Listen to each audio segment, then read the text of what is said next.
Greetings and shalom to all of you. As you can see, I'm in the truck, but I have to engage you today, though I'm working. So as you join the broadcast, let me know whether you can see and can also hear clearly, and I'll be happy to engage you all in this conversation. Understanding worldly wealth, as Scripture defines it, and why are saints failing at doing so. Pardon the background noise if you hear any. I'm in the truck and the engine is running actually.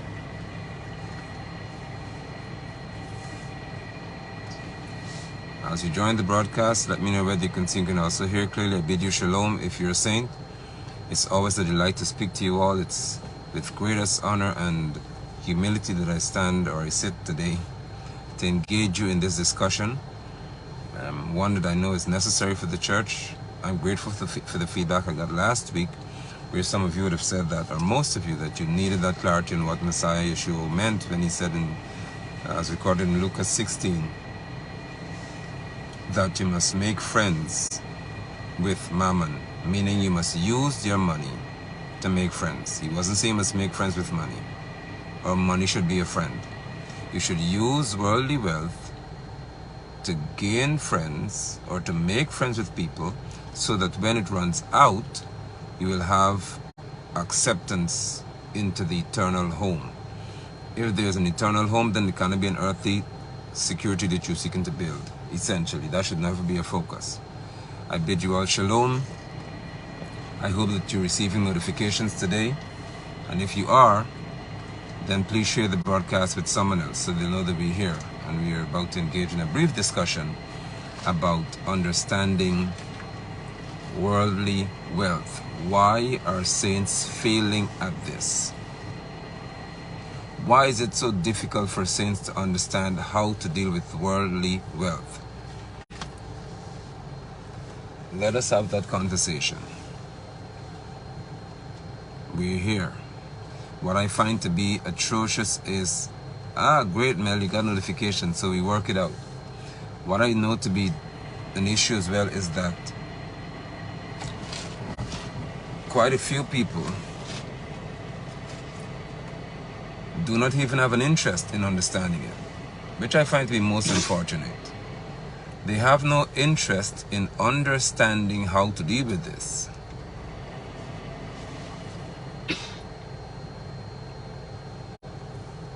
Bless you, Trish, I'm grateful. They don't have an interest in it, but yet they're victims of the system.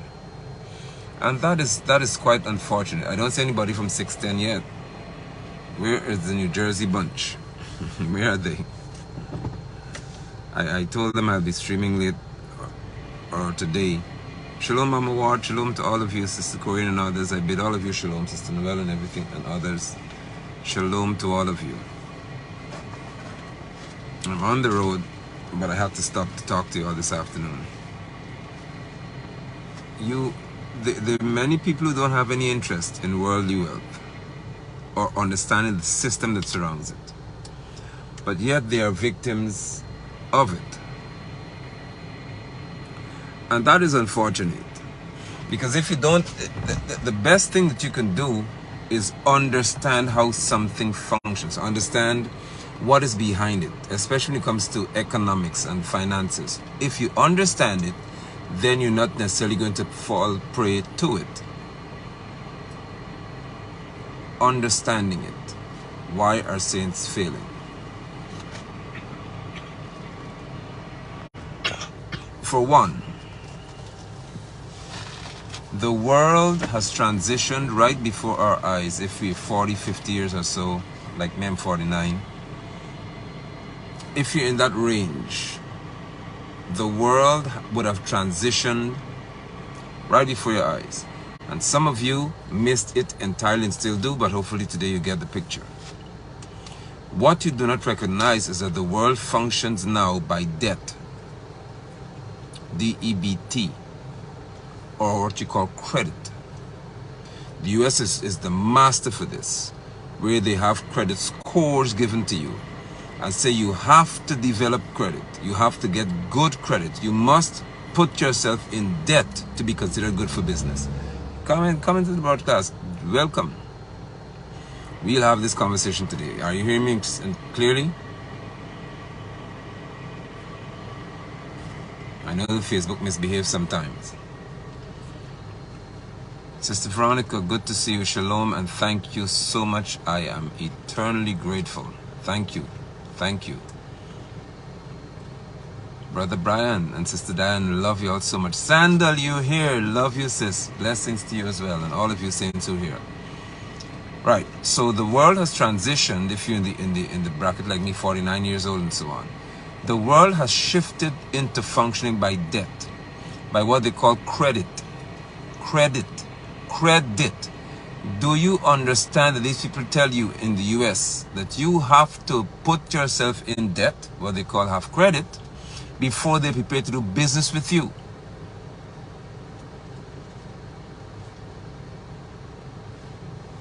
Okay. Why? Why would they do this if it is something that is meant to benefit you? When did incurring debt become good to you? When the scripture says that the borrower is at the mercy of the lender. For as long as you are borrowing, you are at the mercy of the one who's lending you. As a saint, that is how you're supposed to function, because you function by a different system. The worldly wealth system says no. You take credit. You have to have credit. Some Caribbean countries likewise. The Bahamas and other places may be functioning like that by now, because they're pressuring other nations to do the same thing.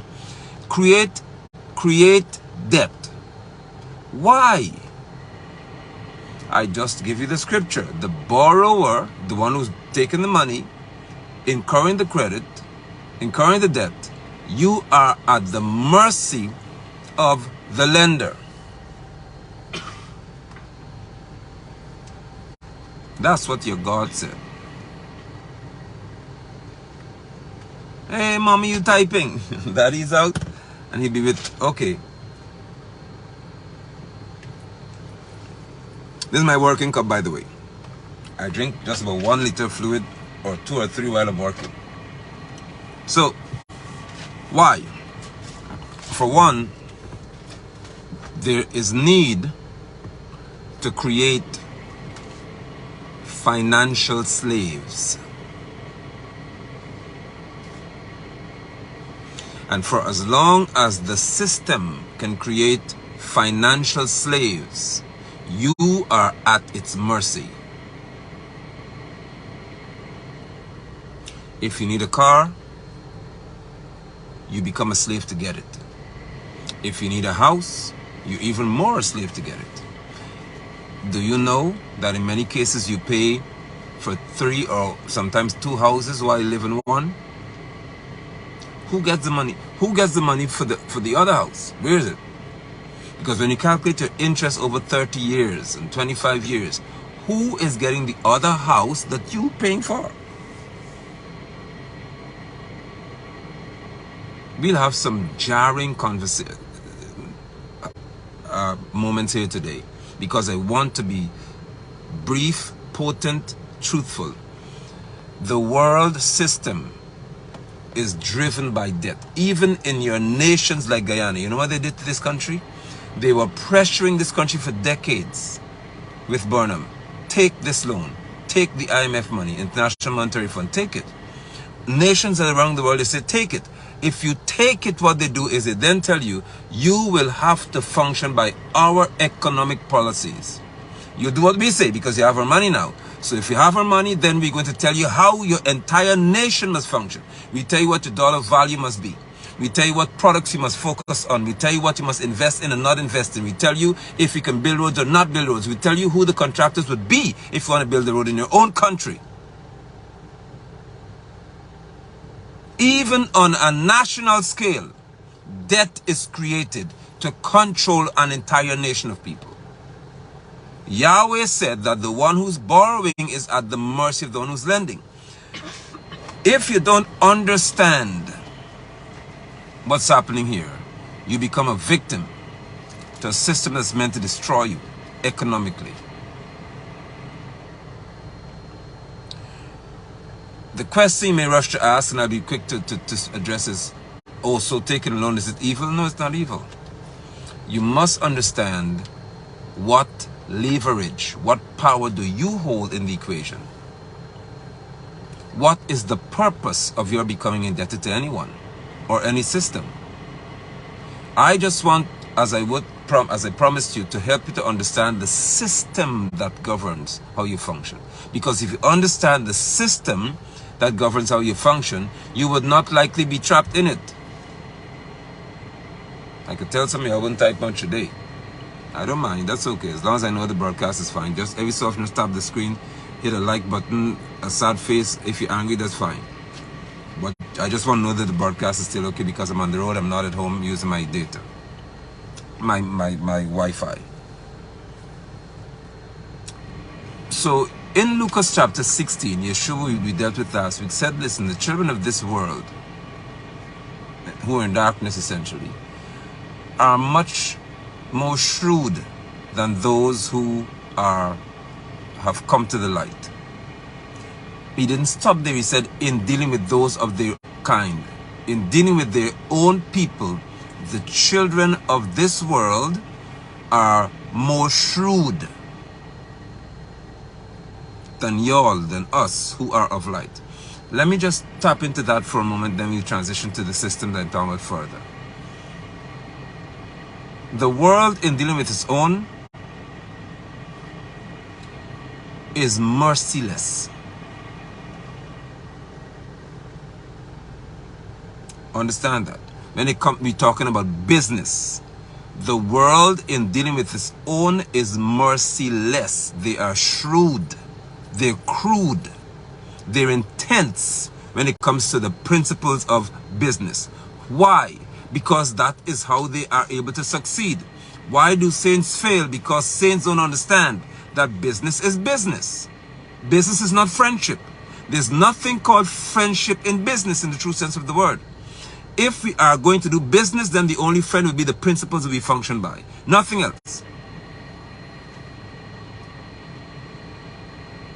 I'll give you an example. There are many saints who are taught, well, you're in error. When you're in Jesus and in error, and the charismatic nonsense is they perform, they tell you, listen, okay, if somebody,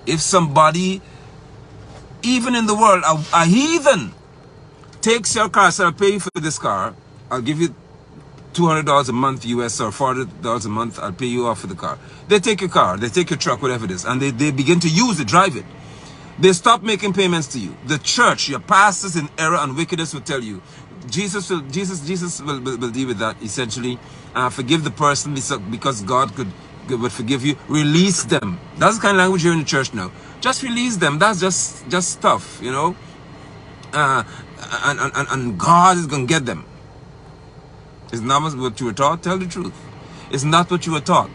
You were taught to always accept a loss in the name of being a good Christian. That's what you and I were taught. The children of the world, the children of darkness don't do that. They will go to court.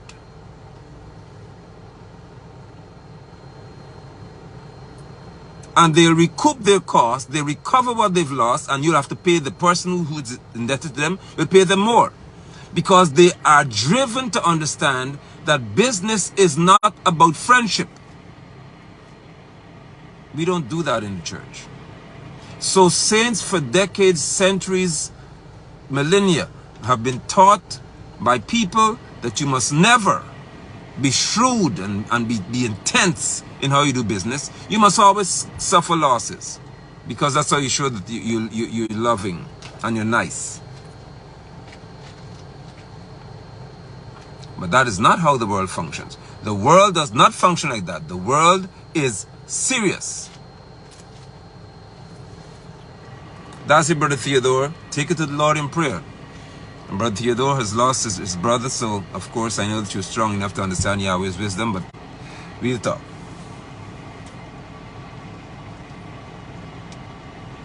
Saints, the financial systems of this world are not built on mercy. None of them is built on mercy. They function by principles, and if you are prepared to function by principles, you're going to suffer immensely. What they do as well is they have contractual arrangements with people who they know are ignorant, and that's the worst thing. So let's talk about this and we get back to, because we're talking about the children of the world, how they function. The children of darkness in business, Pastor Mel, I'm so glad you're here, dear heart. Bless you, sis. The children of darkness have got contractual arrangements like banks and so on with people who they know are ignorant. And watch this. How many of y'all can honestly tell me in this broadcast that if you approach a bank for something, they tell you to bring your attorney to guide you through the contract before you sign? Tell the truth, you people say shame the devil, man, whatever that's supposed to mean. The bank has lawyers, and they'll tell you that their lawyers are drafting a contract, and when they're done, they'll give you to sign it. You have no legal experience, but they don't ever tell you to bring your attorney to the bank to sign. Do you ever wonder why? I just told you why. Because the economic system of this world is grounded on your being ignorant. The more ignorant you are, the better off they are.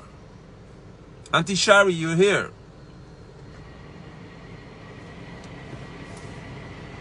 Even if you want to buy a house, they don't tell you to bring your attorney. They don't give you the contract and say, okay, take this to your lawyer, have them vetted, then return to us and sign. Because there are portions of that contract that are intended to bind you in ways that you can never comprehend. Have you ever heard about loans having closing fees? Mind you, I had the experience. I had an experience with a bank, and I said to them, how is it that after I came to pay you off to end this arrangement, I'm done paying this, my final installment, you now tell me, no, that's not the final one, because you have to pay a closing fee. I must pay them to close the loan. So I said, hold on a minute. How did you never ever tell me this before? They said, we told you, it's written right there. That was decades ago when I was ignorant. But I said to them, I am not paying you $1. Why? I said, if you could tell me why I was told that I will pay, let's say 25 or 30 or 60 or 72 installments. Why did you not tell me that after that I have to pay closing fee?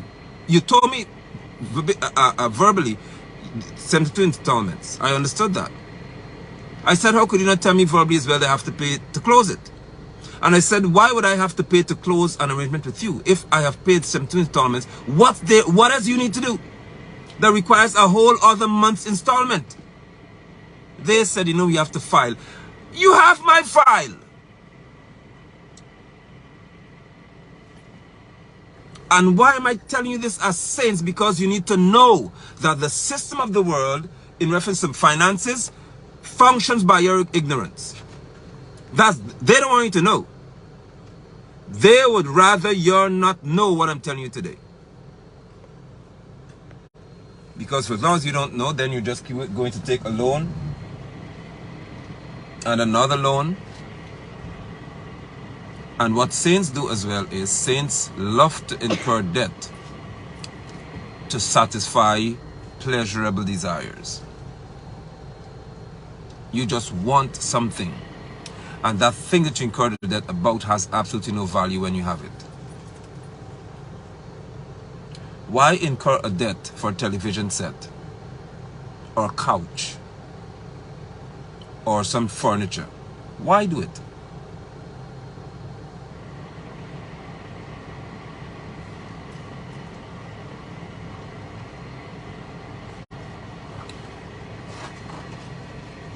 When you are ignorant and you encounter and you engage or you bind yourself to financial transactions, you are always subject to be the loser because you're ignorant. Remember to tap your screen so I can know you're still here, because my comments have stuck again.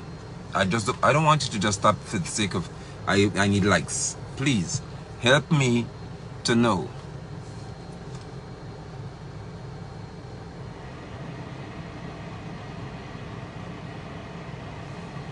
Thank you, Rondell. There you go. Some financial institution charge a penalty for repaying early.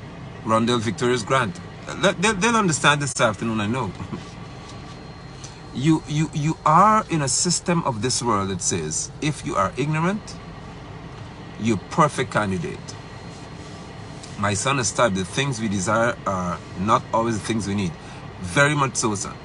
And what saints love to do is create a debt so that they can have a moment of comfort.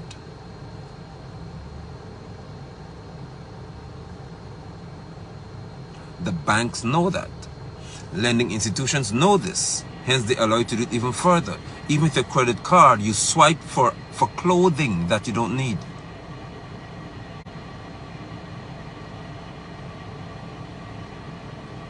The devil is in the contract. That's what they say, Pastor Mel. The devil is in the contract. And your lawyer is not even allowed to tell you what the devil is.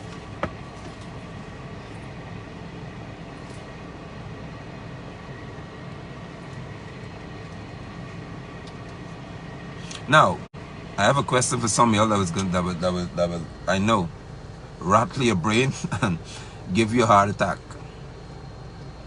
You may have never had the cause to withdraw or demand a particular sum of money. But let me ask you this. Have you ever heard any banker tell you how much of your money that you deposit remains in the bank?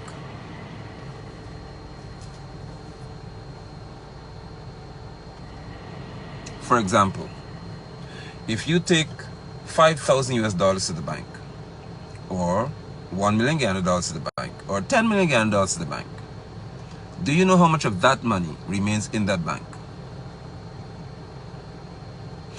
First question. Do you also know that in many cases you have to inform the bank ahead of time if you want to make a withdrawal of a particular sum? Have you ever wondered why?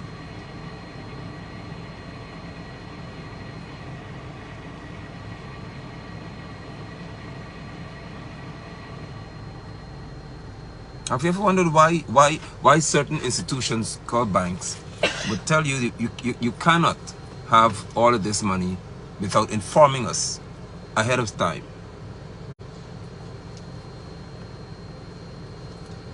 Do you know why?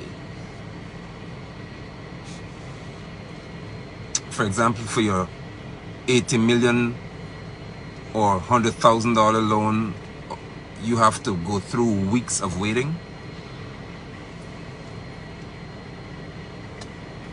All right, here's a simple answer.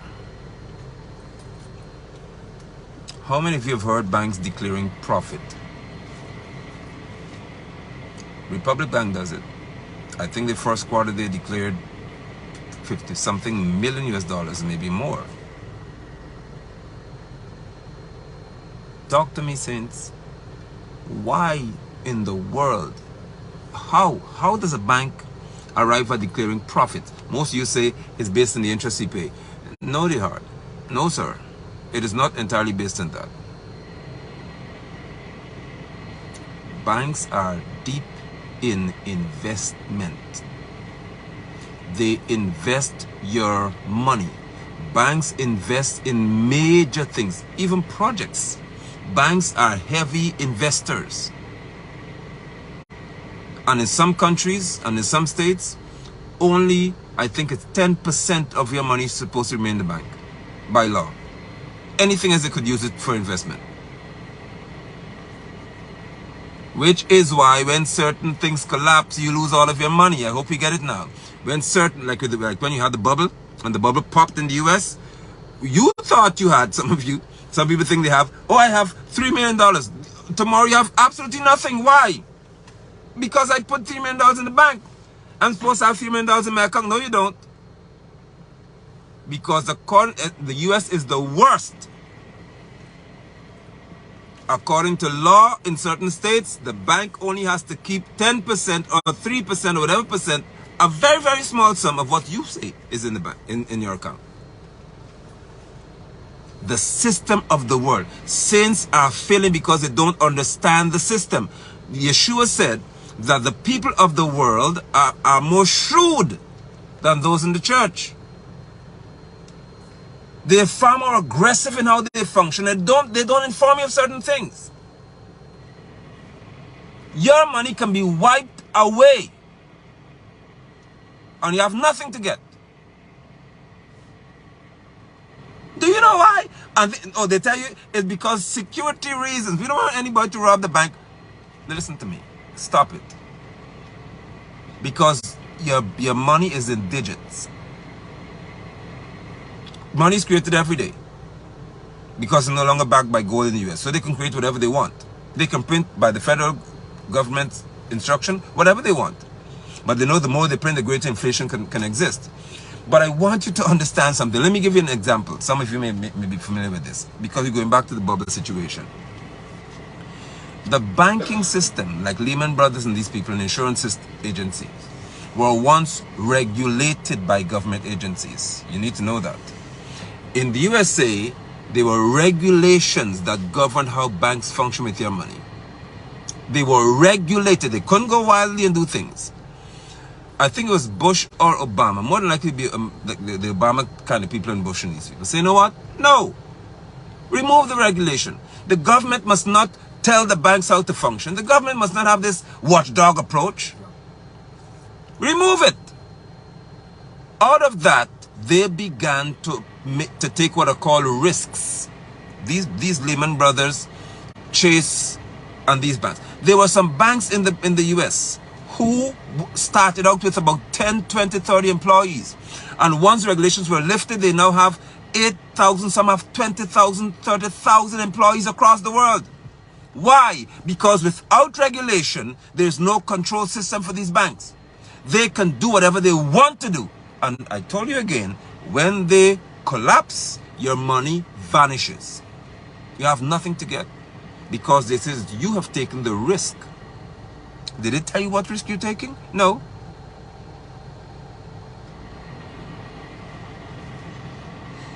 These cruel heathens, that's the world system. They started just saying, okay, we're going to create so much debt.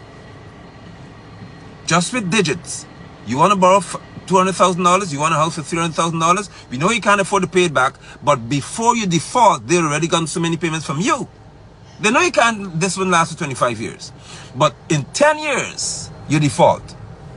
They get your house back, they sell it to somebody else. They were bargaining on that system until what they said, the bubble popped. Do you know what happened, saints? And that's why I tell you all, and some of you in this broadcast wouldn't like this thing that I say, it really doesn't matter to me. Obama is the worst president, in my opinion, ever, apart from Nixon. Obama has failed African people beyond any other leader in the USA. That creature. Goldman Sachs, Lehman Brothers and these people. Do you know what this Obama did? You all know it. And Bush, I'm talking to Obama here. Bail them out. Do you remember the bailout? These people said, I think it was Bush, said, listen, we have got to get them out of this mess because the whole economy will collapse. So let's inject whatever trillion dollars into them to rescue them. 700 or 800 billion dollars to rescue them. The people who did what was most unconscionable caused some of y'all to lose your house. The US federal government said, we're going to bail them out. Give them 800 or more billion dollars so that they could come back on their feet. And what do you think it was? CEOs of these banks were getting 300, sometimes $500 million in bonuses. And they were bailing them out. Now I need to ask you, saints, a question.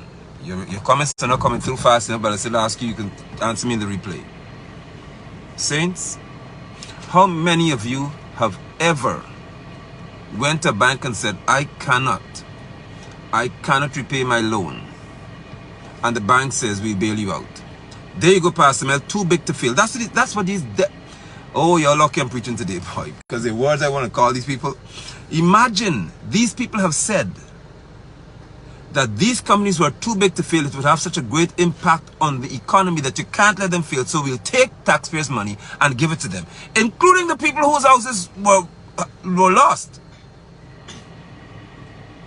Now, if you go to a bank tomorrow and say, listen, I'm really having it rough. My husband is gone, or I've lost something here.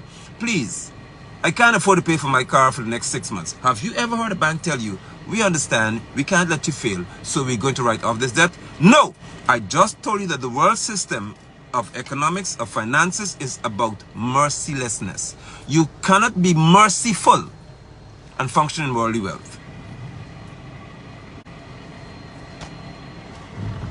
You cannot be merciful and function in the world system of wealth. It doesn't happen.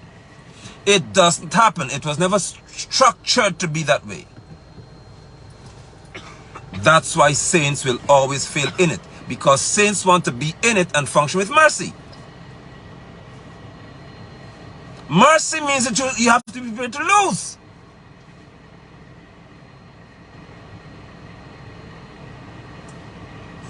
So Yeshua looked at his own people and said, hey, the people of darkness are more shrewd than you. What was he saying? That because of who you are, you're not ready for business. You don't want to hurt anybody's feelings.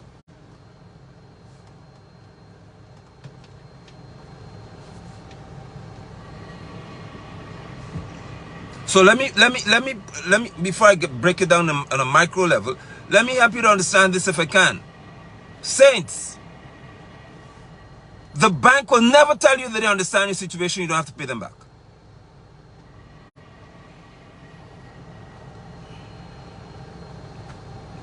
The banks don't even tell you that your loans are insured. Do they ever tell you all that? Do they tell you that if you die tomorrow, it's not an issue because they'll get the money back anyway? How many of them really tell you all that? That once you take a loan of a certain value, they insure that. They insure it. Not your life, they insure the loan. And tell you you must insure your life too. If it's a house and stuff. And insure the house. But they don't tell you that they actually insure the loan itself. I'm telling you from inside sources what I know.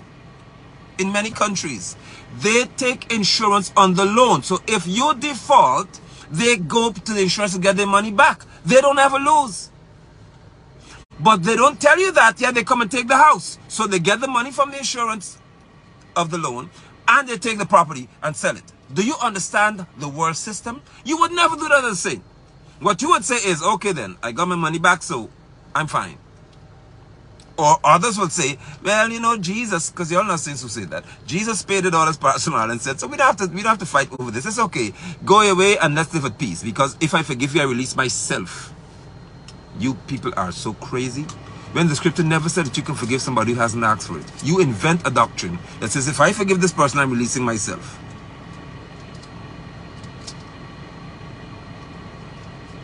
And you are crippled. HaMashiach, Yeshua the Messiah, looked and understood because he's wise. And he is Emmanuel, which is God with us. So he said, okay, the system that these people function by among themselves, y'all can handle it.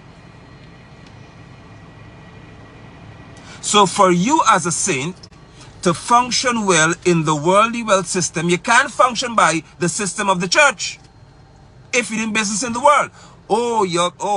Breaks, hold on. Breathe. If you are doing business and you are in the church as a saint, you cannot do business functioning by the system of the church. If you're doing business with the world. I hope somebody understood what I said to you. You can never take the church system into the world, because in the church, you instructed if a brother takes something from you, you have to suffer loss. You can't take him to court. Because that's not how we function as saints. You shouldn't take your brother before a heathen. That's what she wrote to the church. You can't do that with a heathen. Because your business will collapse. If you are a saint and you're doing business in the world, you must function by the world system, which is, I am going to be cold, principled, hardline, and my business is about profit. Somebody please type this. Help the poor. Do not do business with them. So I can know my system is working well. Help the poor. Do not do business with them. Apostle, shalom, shalom, shalom. I'm saying, see how come me over time? I'm on the road working. Help the poor. Do not do business with them. I'm about to save your life and save you from excessive frustration. Save you from bad relationships.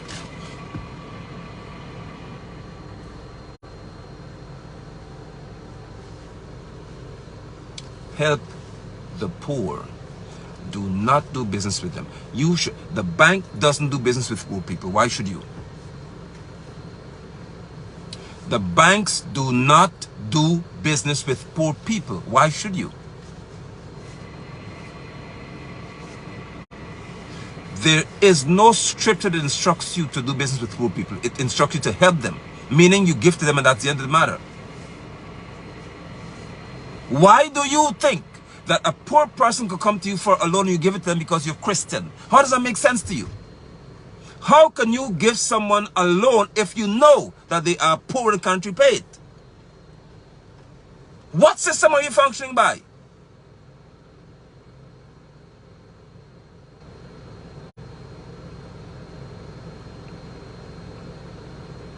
You are supposed to give to the poor among you, not do business with the poor. You can never succeed as a saint if your target is poor people and you say, well, do business with the poor people. Hey, Gary, good to see you, man.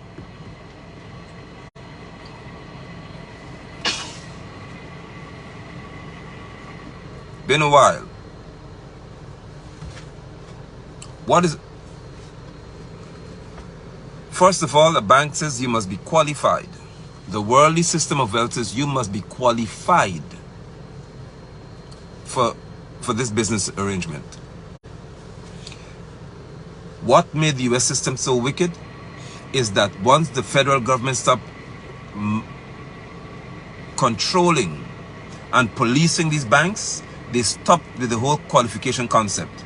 And what they did was they looked at how much of a liability can you be economically to them. Now understand this. They looked at the fact that you cannot repay your loan. You want to build a resort, build a resort. That's how they function with you, because they knew that there's more to be had from repossession and resale than you're repaying.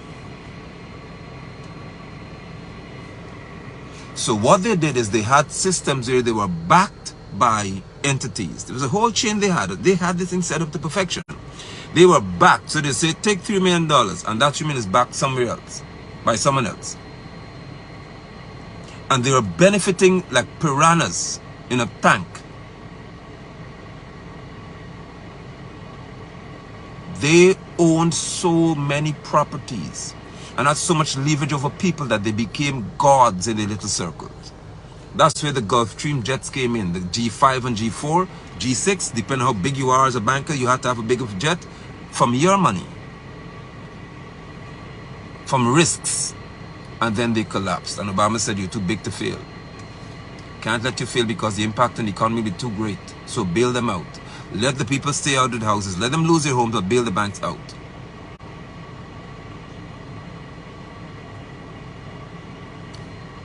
At the end of the day, the bank still didn't do business with poor people. You cannot succeed. To those of you who are hurt by what I will say, get over it as quickly as you can.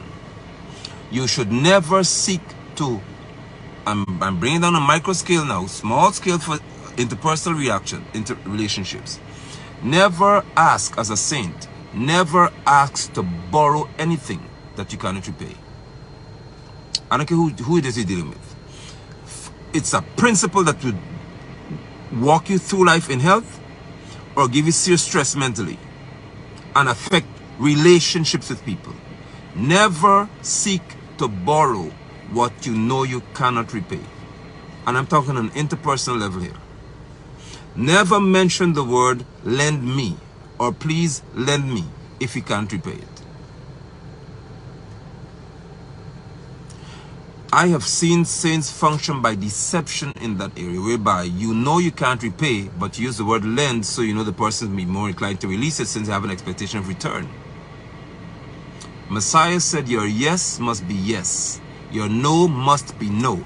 If the person is lending it to you based on what you requested, then your responsibility to repay it. Or your yes is not your yes, neither is your no, no.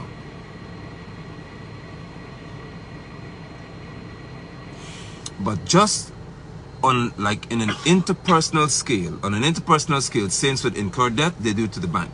They go to a bank because they have an impulsive need. I need this. What's the easy way to get it? Tell the bank that I need a loan. Provide the bank with my employment, and the bank, I think, is up to 75% of what you earn they can take from you. I think it's that, somewhere around there. Or 25% or something, someone to two. They say you must live on this. We'll take everything else. But then you discover you can't live on that.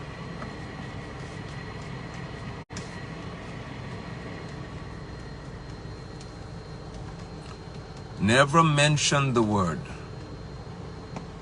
loan if you know that you are incapable of repaying it. What you say to your brother or your sister is, kindly give this to me. That's it. Because I cannot repay it. The trouble in the church is that most saints wouldn't give it to you. They wouldn't.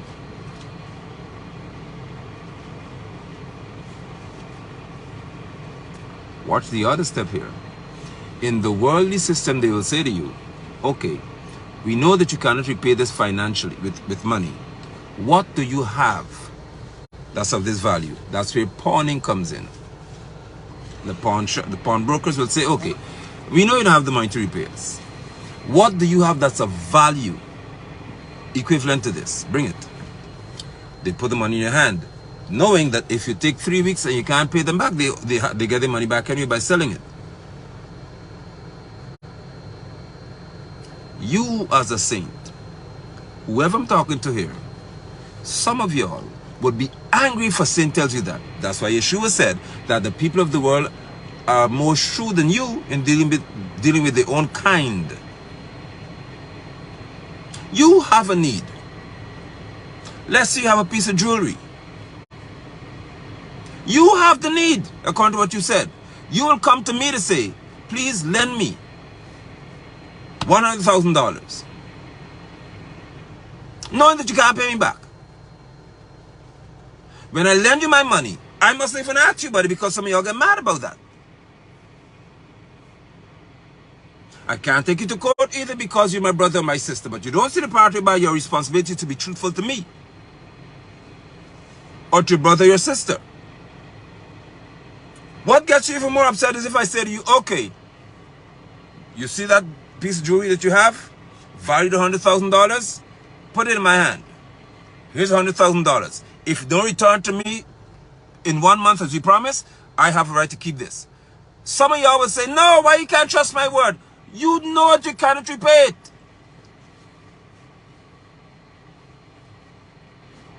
Which is why I say to saints, when I'm doing business, I am doing business. And our brothers and sisters in business.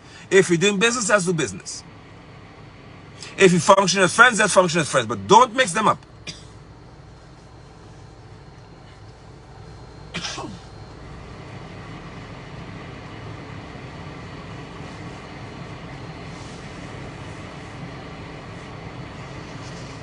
If that person is a person of principle, they will take the chain off or take the ring off and say, hold on to this ring. I may not be able to repay you, but should I fail to repay you, you have the right to sell this. That's a principled saint, and most of you are not. When it comes to money, that's why you don't have it. When it comes to economics, you're not principled. You are passionate, which is different. You like it, or you pursue it, and you like to have it. But you don't want the principles that's around it in reference to keeping it and gaining it. You don't like investing, and you don't like putting what is on the line to make yourself disciplined to get whatever you want. You don't like doing that. Most of the saints I know do not like doing that. They have a passion for pleasure, which makes them go into debt.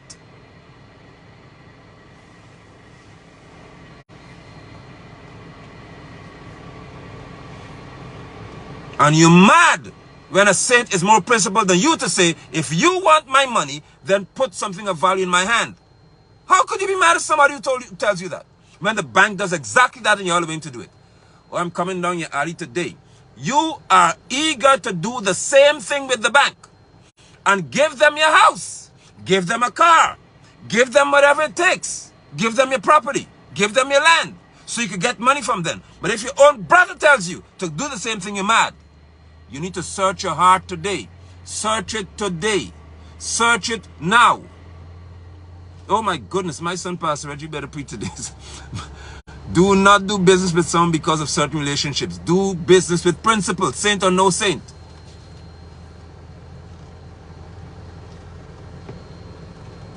My son is here. My daughter Janelle are here. They own a shipping company. That check King Solomon Shipping. Check, I see I'm advertising for y'all now. Listen to me, y'all. That's the company I used to ship, because that's another point I'm going to make and I have to leave y'all. If my son and daughter own and operate a shipping company, I will never ship it to Parkin. If they are the city where I want it from. I would tell them, get the logistics in order, get it from this state, move it down to where you are and send it to me. As Yahweh lives, that is my son. I don't say, well, okay then, because you're my son, I won't do business with the company that ship everything for free. No. What would it cost me to bring this? That's how I function. How many of you know preachers who function in that manner with their sons? And I don't encourage my daughter to say, but you, my daughter JJ, tell Red to give me this for free. No! This is my own son, but it's business we're doing. Why? Because he has bills to pay.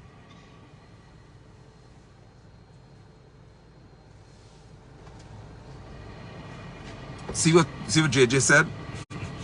And you never ask for a discount. See my own children telling y'all, I can't do that. I'd rather pay more than ask them for a discount.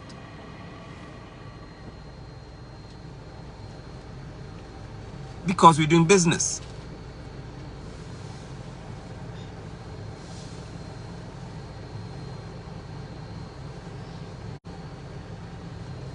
And Pastor Mellon shows that I'm treated as priority boy. Listen, I have some of the sweetest people in this world to live with. I'm such a happy camper, man. Regina said I'm spoiled. People treat me too well. But saints, if anyone comes to you claiming to be a saint, and they cannot respect you more than respect the evil banking system, do not deal with them, because they don't have value for you or your money. Why could you go to a bank and give them your whole house to get 10% worth of the house, but you can't give your brother or sister a chain or a ring or something of value to get 10% of it? You're not ready for business. All right, I have to go. I'm on the clock with the champ. Wave at them, let me see it. We're running. Listen, I love you all. I look forward to us having another conversation. We have to talk again in this week, because this is not the fullness of what I have to say to you. But I know that most of you, if not all of you, are better equipped to live with each other, because if you want to succeed in worldly wealth, you cannot succeed with church principles. It's not a church you're running, it's a business. Know and note the difference. I love you all. Do well. As always, I'm always grateful for those of you who are kind to me. Thank you so much for the gestures of love and appreciation that you show. To my family as well, we are grateful. Thank you. To those of you we would have assigned by instruction to be generous and kind, thank you. Mama Ward and others, thank you all so much for the encouragement you always give to me. Love you, saints, and I'll talk with you soon. Bye-bye. Back to work.